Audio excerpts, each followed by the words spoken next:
حضور نے فرمایا 3 چیزوں میں اللہ نے شفا رکھی ہے، فی شرطت محجم او شربت اصل او قیت بالنار، یا تو یہ ہے کہ حجامہ کرتے ہیں نا، حجامہ کر کے خون نکالتے ہیں گندا، اس میں بھی شفا ہے، شفا، اور شہد میں بھی شفا ہے، اور آگ سے داغ دیتے ہیں اس میں بھی شفا ہے، لیکن حضور نے اس کو منع کیا، فرمایا آگ سے داغ نہ دیں، لیکن فرمایا ما احب نکتے ہو، لیکن میں اپنی امت کے لیے پسند نہیں کرتا کہ وہ داغ سے علاج کرائیں۔ حضرت علی فرماتے تھے رضی اللہ تعالیٰ عنہ، اگر تم چاہتے ہو کہ شفا ہو فَلْيَكْتُبْ آیَةٌ مِّن کتاب اللہ فی صحیفۃ، اللہ کے قرآن کی آیت لکھو، وَلْيَغْسِلْهَا بِمَاءِ السَّمَاءِ، پھر اس کو آسمان کے پانی سے دھو ڈالو، وَلْيَأْخُذْ مِنْ امْرَأَتِهِ دِرْهَمًا مِّن طِيبِ نَفْسٍ مِّنْهَا، اور اپنی بیوی سے اس کی رضامندی سے اس سے 1 درہم لے لو ادھار، فَلْيَشْتَرِ بِهِ، اسی سے پھر جا کے شہد خریدو، فَلْيَشْرِبْهُ كَذَلِكَ فَإِنَّهُ شِفَاءٌ، نے فرمایا ہر بیماری کے لیے یہ شفا ہے کہ ایک تو قرآن کی آیت لکھے اور پھر اس کو بارش کے پانی سے دھو ڈالے، اور پھر یہ بیوی سے، چونکہ بیوی سے جو لے گا صاف بات ہے کہ حلال ہوگا، وہ اس نے کوئی ڈاکہ تو نہیں مارنا، اس نے تو اپنے حلال چیز سے 1 درہم لے کے اس سے پھر شہد خریدے اور اسی کو پھر بنا کے وہ استعمال کرے، تو اللہ تعالیٰ نے اس کے لیے شفا رکھی ہے، کیونکہ اللہ نے قرآن میں فرمایا ہے کہ قرآن بھی شفا ہے، وَأَنزَلْنَا مِنَ السَّمَاءِ مَاءً مُبَارَكًا، آسمان سے جو پانی اترتا ہے وہ بھی برکت والا ہے، فَإِن تَبْنَ لَكُم مِّن شَيْءٍ مِّن نَفْسٍ فَكُلُوهُ هَنِيئًا مَرِيئًا،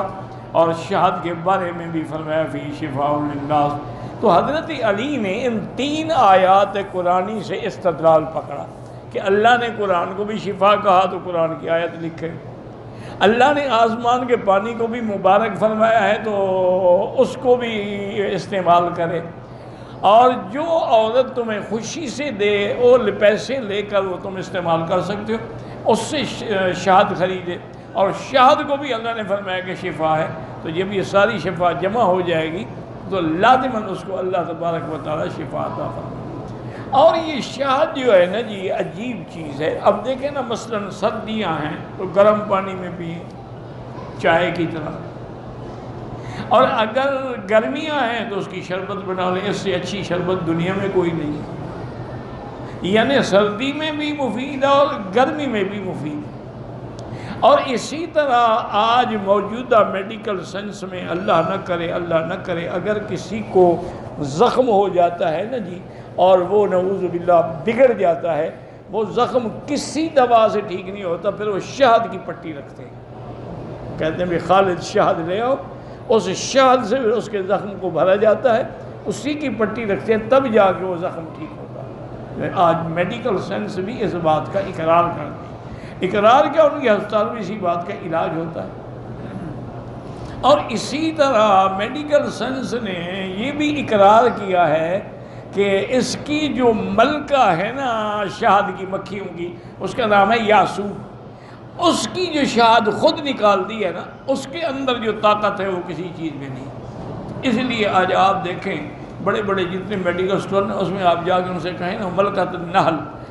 وہ اس کو آپ کو کیپسول دے دیں گے، اسی کے اندر وہ اسی کی شہد ہوتی ہے، تو وہ سب سے زیادہ یعنی انسان کے لیے وہ قوی ہیں، وٹامن بھی اس میں ہے، منرل بھی اس میں ہے، ہر قسم کی طاقت اللہ نے اس میں رکھی ہے۔ تو اب تو فرانس بنا رہا ہے، پیرس بنا رہا ہے، جرمنی بنا رہا ہے، پوری دنیا اس کو بنا رہی ہے، اور باقاعدہ لکھا ہوتا ہے کہ یہ ملکۃ النحل کا وہ شہد جو ہے اس کا ہے، اس میں وہ کوئی۔ اچھا، اسی طرح اللہ کی حکمت دیکھیں کہ اگر شہد بیری کا ہو اس کے اپنے فائدے ہیں، اور اگر شہد پھلوں کا ہو اس کا اپنا فائدہ ہے، اگر شہد پھولوں کا ہو اس کا اپنا فائدہ ہے۔ یہ اللہ کا ایک نظام ہے، عظیم نعمت ہے۔ حتیٰ کہ بعض حکیموں نے لکھا ہے کہ جن کی آنکھوں میں کچھ میل ہوتا ہے، کچرا ہوتا ہے، اگر بالکل خالص شہد، شرط یہ ہے خالص ہو، دوسرا نہ ہو کہ اندھا ہو جائے، خالص شہد سے اگر وہ ایک سلائی لے کے آنکھ میں پھیر دے، پوری آنکھیں صاف ہو جاتی ہیں، روشن ہو جاتی ہیں۔ یہ اتنی بڑی نعمت ہے، لیکن اس کے لیے ضرورت ہے کہ اپنے سامنے اس کو اتارو، کسی پر اعتبار نہ کرو۔ آج کل تو سارا کاروبار ہے نا دنیا میں، آج تو خالص چیز کی ملتی نہیں۔ وہ یہ خود ایک ڈاکٹر صاحب نے بتایا، اس نے کہا ایک آدمی میرے پاس آیا، اس کو ٹائیفائڈ تھا، میں نے اس کے لیے اینٹی بائیوٹک کیپسول لکھے، اور وہ دینے شروع کیے، 1 دن 2 دن 3 دن اس کو کوئی فرق بھی نہیں ہوا۔ میں نے کہا عجیب بات ہے، حالانکہ اینٹی بائیوٹک جو ہے نا یہ 3 دن کے بعد اپنے بلڈ میں سرکل بنا لیتا ہے اور پورا اثر اس کا جو ہے وہ 5 دن کے بعد ظاہر ہوتا ہے۔ اب بعض ڈاکٹر تو کہتے ہیں نہیں 7 دن استعمال کریں تاکہ اندر کوئی بیکٹیریا یا جراثیم باقی نہ رہے۔ انہوں نے کہا میں نے دیکھا 3 دن گزر گیا اس کو 5% بھی فائدہ نہیں۔ میں نے اس سے کہا بھی تم دوائی کھا بھی رہے ہو کہ نہیں؟ انہوں نے کہا حضرت یہ دیکھیں میرے پاس میں نے ایک کیپسول کو کھولا تو اس میں چنے کا آٹا بھرا ہوا تھا۔ خود اندازہ کریں کہ کمپنیوں والے کتنے ظالم ہیں، اپنے پیسے کمانے کے لیے یعنی انسان کی جان سے کھیلتے ہیں، انسان کی زندگی سے کھیلتے ہیں۔ اندر آٹا بھرا ہوا ہے چنے کا، وہ کیا فائدہ دے گا؟